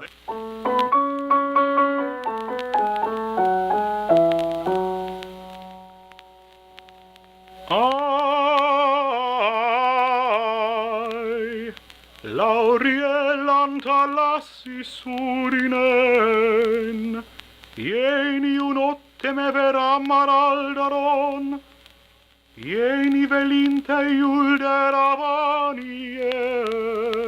I mean, this is a lament, so it doesn't not make sense, and I'm sure Tolkien had his reasons for making this piece basically tuneless, but maybe this piece just shouldn't have been put to music.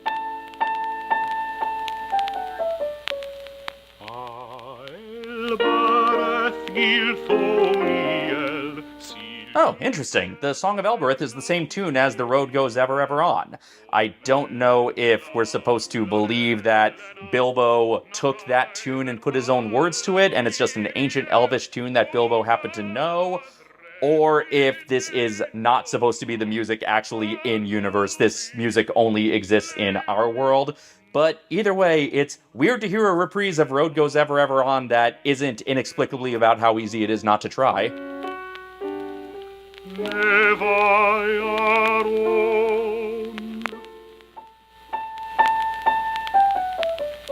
And that was Donald Swan's Tolkien music. For a man who was known for musical comedy, he sure took the work of Tolkien seriously.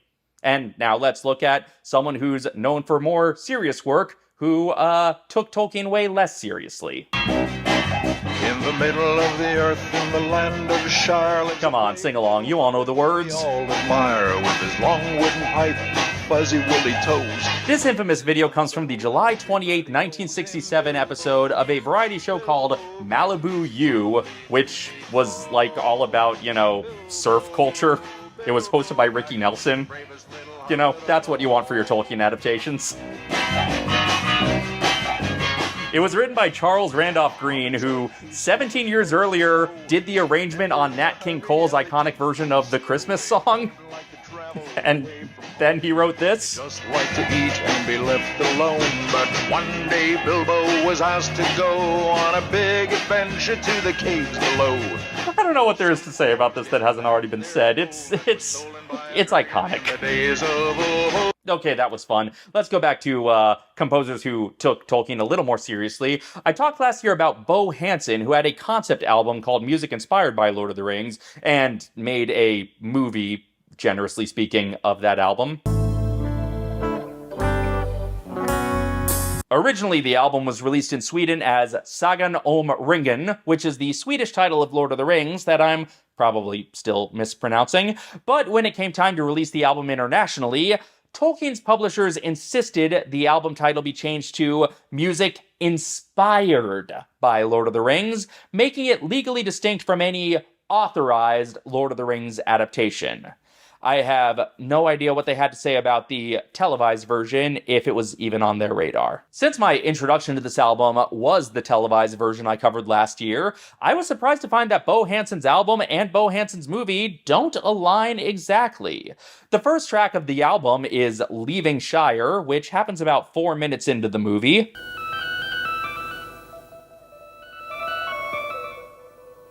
And then the album skips right to Tom Bombadil, despite the movie being one of the few adaptations to include Gildor's tribe along the way.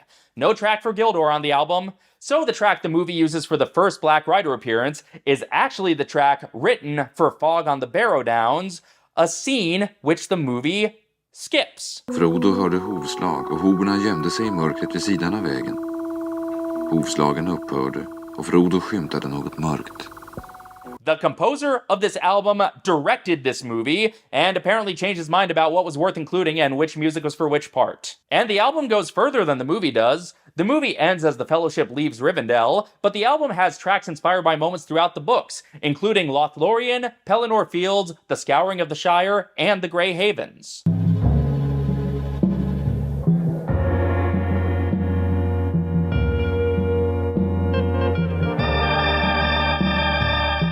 I guess Jackson's decision to make Lothlorien really unsettling has more precedent than I thought.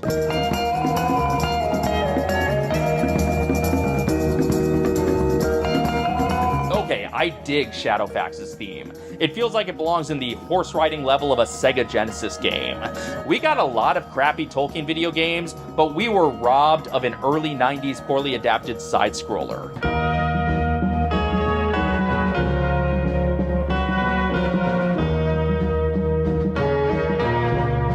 I'm digging this music, but I can't tell if it's supposed to represent Sharky's destruction or the cleaning up afterwards.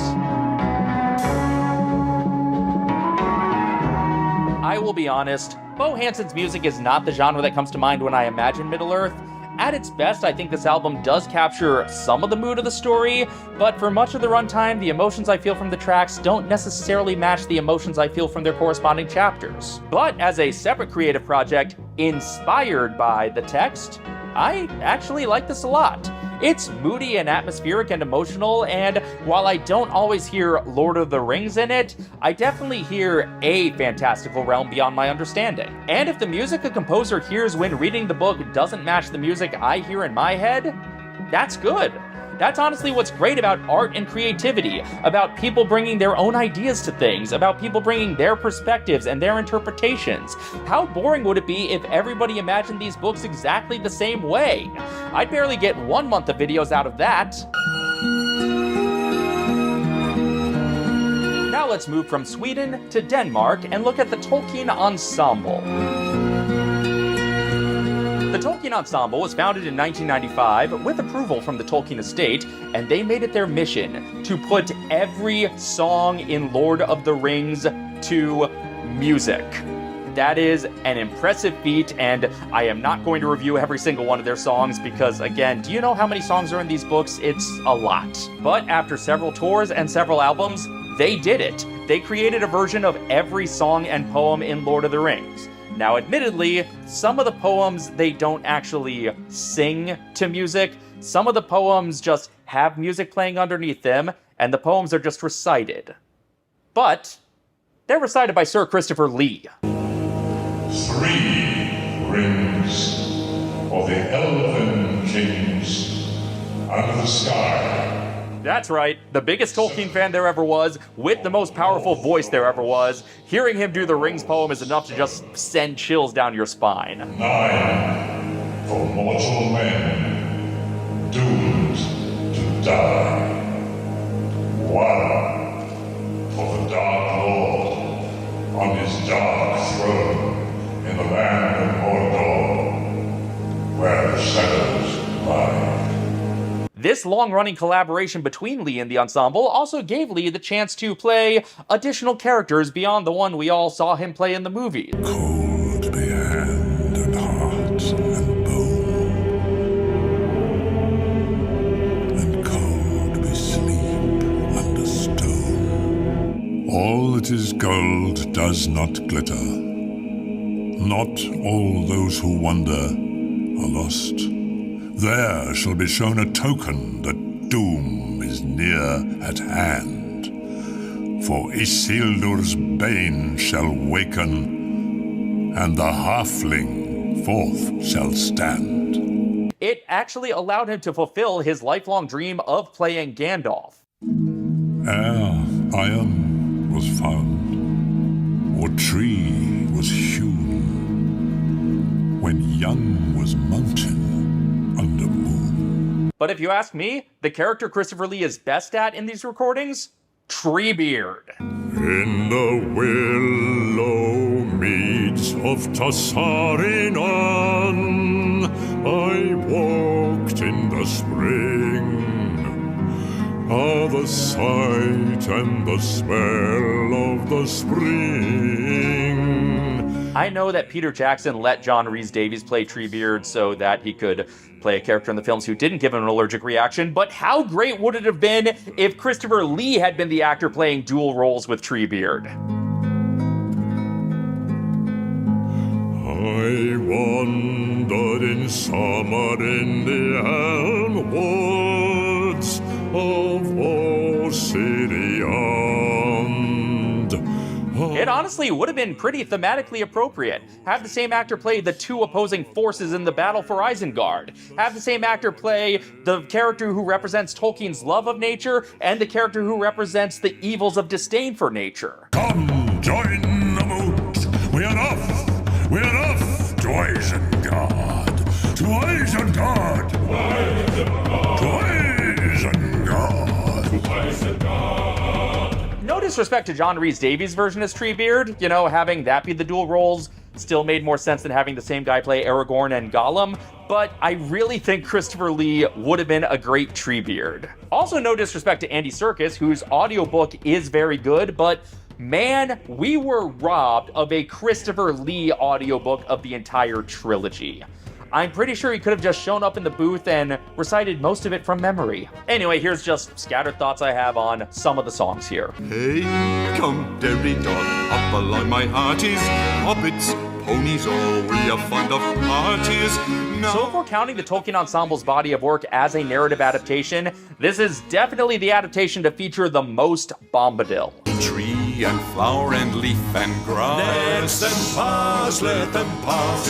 Once again, Pippin singing this tune to Denethor would have really changed that scene. Mist and twilight, cloud and shade. Away shall fade, away shall fade. We must away at break of day, far over wood and mountain tall. Okay, so this song is set in the text to be to the same tune as Misty Mountain's Cold, and yeah, I like this one. Another good version of that song, but I imagine the Dwarves version was probably in a minor key. To Rivendell, where elves yet dwell, in glades beneath the misty fell. This version has the intrigue of adventure, but it doesn't quite have the discomfort. And whither then we cannot tell. The road goes ever on and on, down from the door where it began. And that's just a quick glance at the music of the Tolkien Ensemble, the most complete musical adaptation of Lord of the Rings. I highly recommend doing the deep dive and listening to them all because it's amazing that they pulled it off. Now, as for less complete musical adaptations, there was the stage musical adaptation.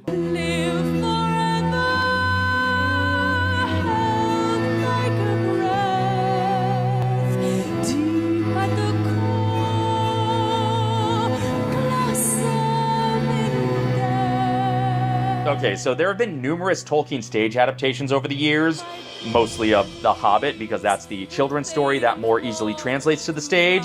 And of course, there have been parody Lord of the Rings musicals, and I think there had been other serious attempts to turn Lord of the Rings into a stage musical before this, but early attempts are even less documented than this one.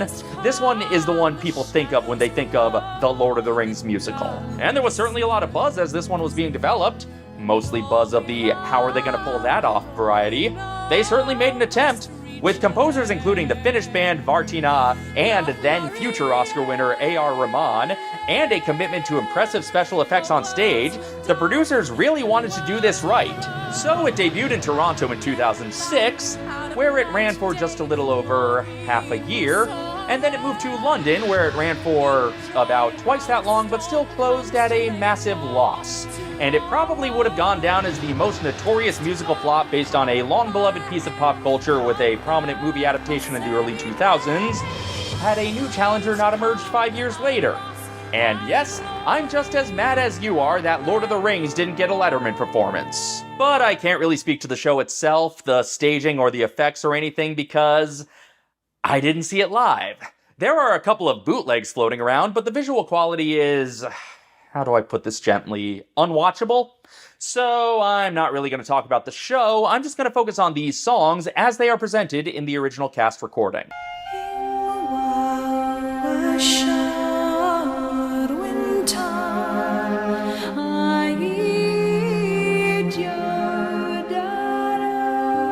Now, several of the pieces on the cast recording are just in Elvish.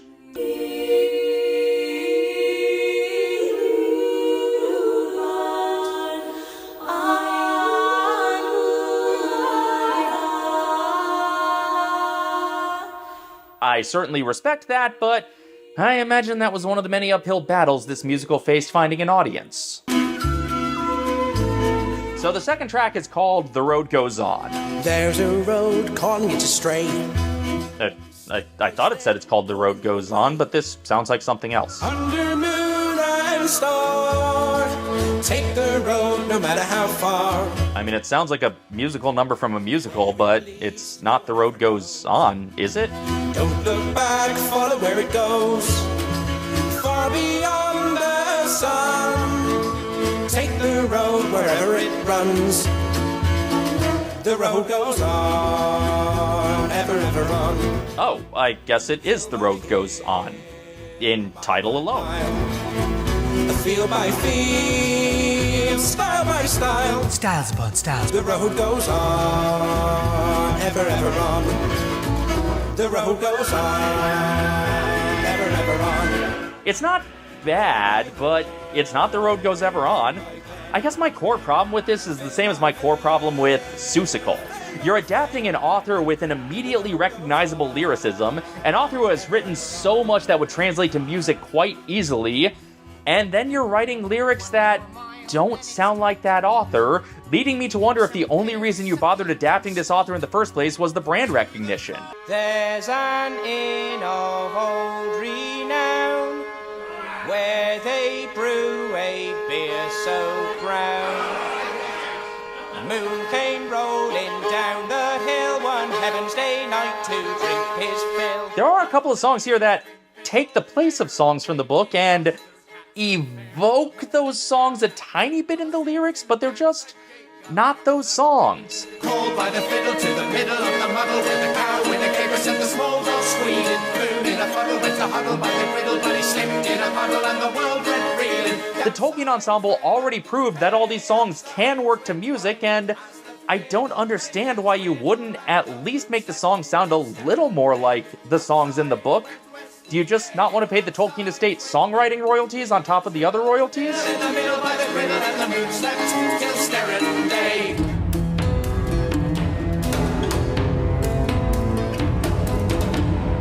There are also some tracks that are just score, presumably while action is happening.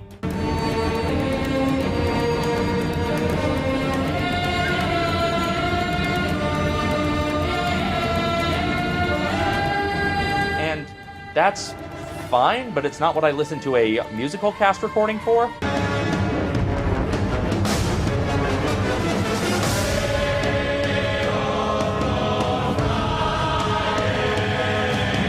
Now, I do like how the tracks that are just score don't sound like retreads of Howard Shore's score for the movies, but that may have been another uphill battle for audiences who only just got into Lord of the Rings 5 years earlier. There is one song I like a lot in this album, and that is Now and For Always. Sing me a story of heroes of the Shire, muddling through, brave and true. Like the others, this isn't a direct lyrical adaptation of Tolkien, but it is based on the conversation in the book about the great stories and will their story be told, and I think it gets the emotion of the exchange across rather well. Now and for always, Harfoot supplanted, and storefolk who ploughed, bred to endure, slow but sure. This is the only song that feels like it really fulfills the potential of a Lord of the Rings musical. Take the core emotion of the most important relationship in the book, translate it to song, and do it well. To stay the same, now and for always. Condensing the entirety of Lord of the Rings down to a 3-hour play was probably a fool's errand from the get-go, but this makes it feel like they could have made this work if they just focused on Frodo and Sam's relationship for the entire show. You know, like the Finnish play that was televised did. To share stories we tell will cast their spell now and for always. And then Now and For Always has an almost immediate ironic villain reprise with Gollum and Smeagol. Smeagol promised to help, Master. Sit by the fire, lights glow. Tell us an old tale we know. Take the precious. This feels like half the reason the musical was pitched. Take the Smeagol-Gollum conflict and turn it into a one-man duet. They must have been so sure this would become a huge audition piece going forward. A Baggins stole it from us. We hate Bagginses. No, not this one. The problem is it's not musical enough. Gollum sings a little bit, but he also kinda Rex Harrisons his way through parts of his argument with himself. They'll hurt us. There's 2 of them. Don't have to wake. Won't let them wake. Be Lord Smeagol. Be the best. He speaks nice to me. No one else does. Take the precious. Pass the test. I prefer a new edition of a Mordor Inquisition than to ever let a Baggins in my life. Just leave it behind. Kill them. Not going to take it. Not letting them do it. No one. And then other parts just aren't lyrics. Gollum's just yelling dialogue at himself while music plays in the background. I don't want to. Please. He doesn't want it. Get it. Take it. Hurt it. Kill that. No. We promised. Not us. So much of this musical falls just short of its potential.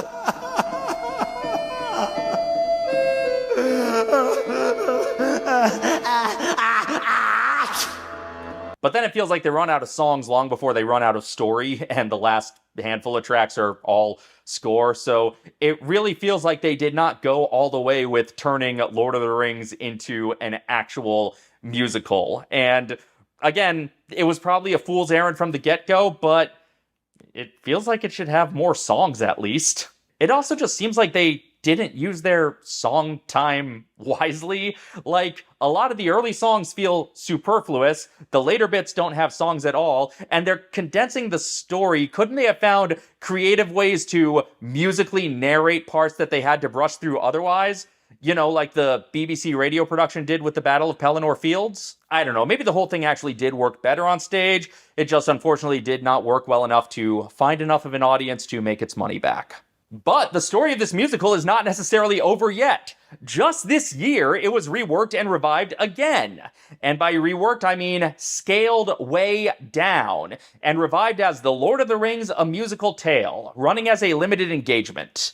It was limited on purpose this time, it wasn't cut short. Sing me a story of heroes of the Shire. In the east, the Dark Lord is rising once more. He hunts far and wide for his lost ring. So small a thing. So plain and yet so powerful.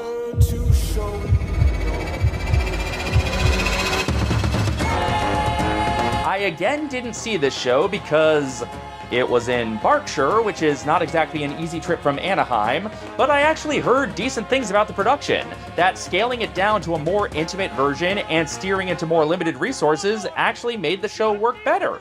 So, who knows, maybe this scaled down production will tour someday, or maybe the whole show will be reworked again in the future, or given the pro shot treatment at some point, and if that happens, maybe I'll talk about it someday. But for now, I respect the ambition of the past productions, and I like Now and For Always, but I'm not exactly adding the rest of this to my ultimate Tolkien music playlist. And that's just some of the music inspired by Middle-earth. And before we go, I know I gotta address rock music inspired by Tolkien, the music he would probably hate the most.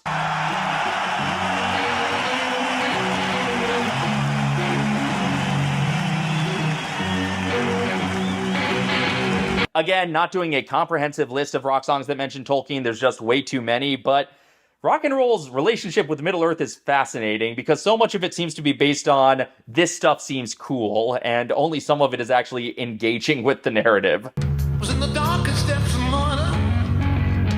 Oh, I met a girl so fair. Everyone knows Mordor is the happening place to pick up chicks. The evil one crept up and slipped away with her. Yep, that's right. When I think Gollum, I think Mr. Steal Your Girl.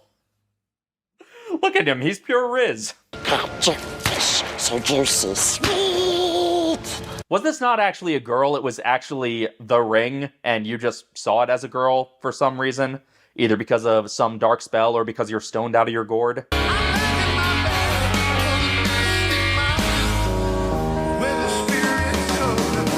Come on, Matthew from News Radio songs were more accurate adaptations. The hobbits and the gnomes, they're dancing to and fro. They have to keep the +2 sword from the chaotic evil thief lord.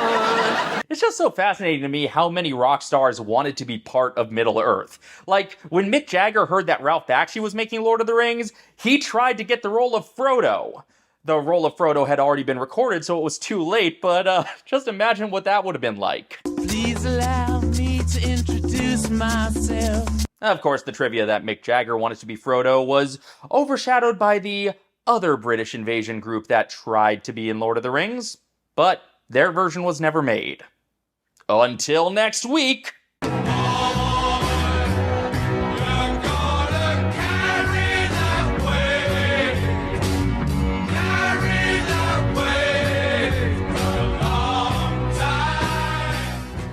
Once upon a time, or maybe twice, in the land of Middle-earth, there was a village called Hobbiton, where Frodo Baggins was visited by the wizard Gandalf, who had some distressing news.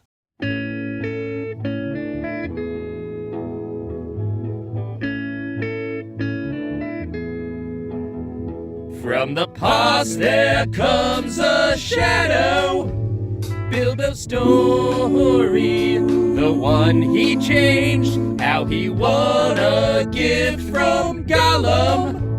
Just the least of rings, so small and plain, but this ring is the magic ring of power. Been missing for years, since Sauron's fall, and now he has all of his will bent on it. The one ring to rule them all. And of all unlikely creatures, somehow this ring has come to you. The one Bilbo took from Gollum. And now you must choose what to do. Though I know you wish that this had never happened. Like all who have seen such times before, we can only choose to use the time we're given in our lives and nothing more. Gandalf wanted advice from Saruman the White. Unfortunately, Saruman had different ideas for what to do with the ring. Fantastic. With a ring like that, I could, dare I say it, rule the world. So Saruman held Gandalf captive, and Frodo could not wait for him any longer. Frodo has to leave on the quest, so he sells Bag End, saying goodbye to his hobbit hole. This will be more than a casual stroll. We go down on our way to Crick Hollow so carefully, sleeping at night underneath the trees, only joined by Sam and me. When will we ever come back? Or leaving? Who is that rider in black? Let's sing a song to keep our spirits high. We're leaving home the way Bilbo had gone after many years. Farmer Maggot confronts a rider, sends him away. Gildor in glory and lets us rest, singing an elven hymn to Elbereth. We take our shortcut to mushrooms and then we carry on.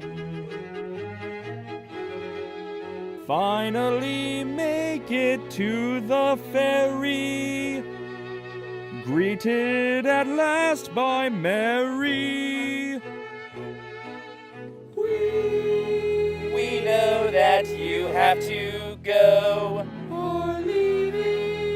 We're coming, you can't say no. We know the One Ring is not a small thing. We're coming too, yes, we're coming with you, despite any fears.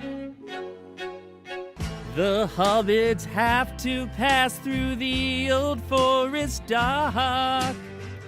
The path is hard to find, it isn't clearly marked.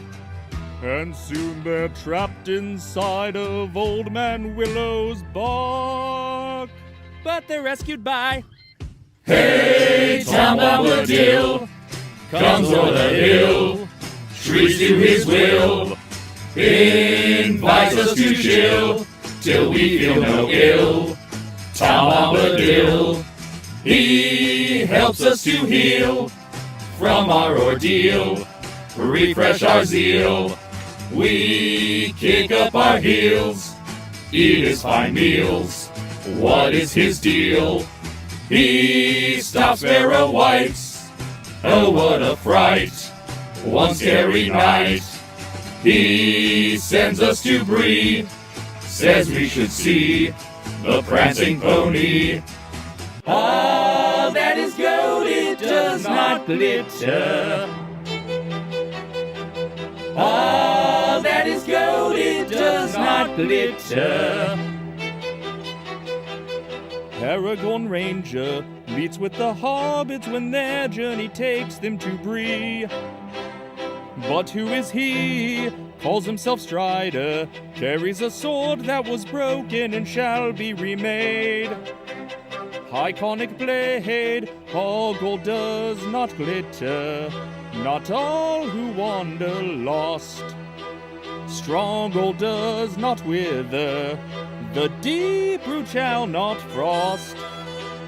Balaam barkeep, giving a note he forgot to give when we arrived. Gandalf's alive, Gandalf no Strider, says we can trust him to take us to our journey's end. Yes, he's a friend, all gold does not glitter, not all who wander lost. Strong gold does not wither, the deep root shall not frost. All that is gold, it does not glitter. All that is gold, it does not glitter.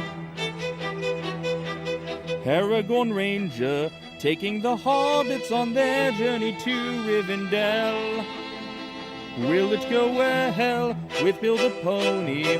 Onward the travelers go until they need to stop. At Weathertop, all gold does not glitter, not all who wander lost. Strong gold does not wither, the deep root shall not frost.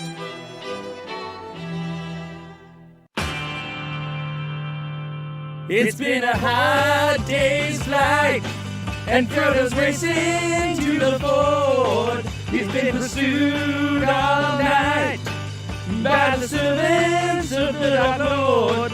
But he's on Glorfindel's steed, who knows the meaning of speed, to get him safe, all right, to the home where the great elf healer dwells. To the home hidden there in Rivendell. Well, yeah, it's been a hard day's flight, and Frodo made it to the ford. He just escaped the fright of the evil ring-wraith horde. They're swept away in the stream, so now as long as it seems, Frodo will be alright. You know he'll be alright. You know he'll be alright.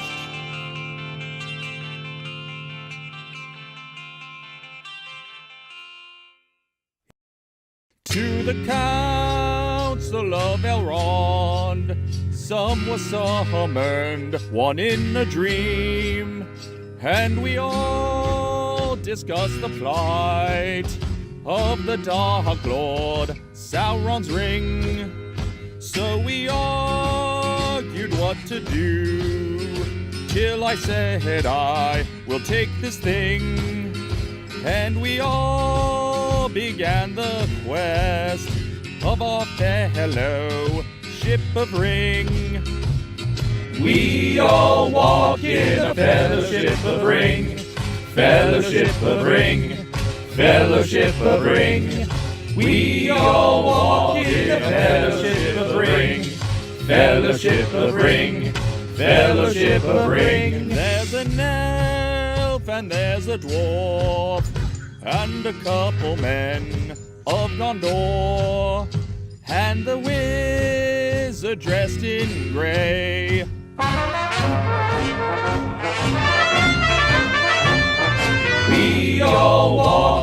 a fellowship of the ring. Fellowship of ring. Fellowship of ring. We all walk in a fellowship of ring. Fellowship of ring. Fellowship of ring. Oh, you knew Tolkien Adaptation Month wasn't going to diminish and go into the West that easily. We'll be back to finish the Lord of the Rings saga sometime early next year. We really will finish this. I'm not pulling a Bakshi. Or a Bo Hansen, despite where part 1 ended. And despite what the backgrounds looked like. Then after that, I'll keep on talking Tolkien whenever I feel like it. Just not for a full month at a time anymore. I'll talk about Tolkien at a pace that doesn't stretch me like butter over too much bread. In the meantime, you can listen to the soundtrack for the complete Lord of the Rings saga on Patreon right now. The link is in the description, as well as links to several YouTube channels that provided absolutely necessary resources for me putting these parody songs together. Thank you for joining me on part 1 of this self-indulgent conclusion to really a trilogy of months full of self-indulgent nonsense.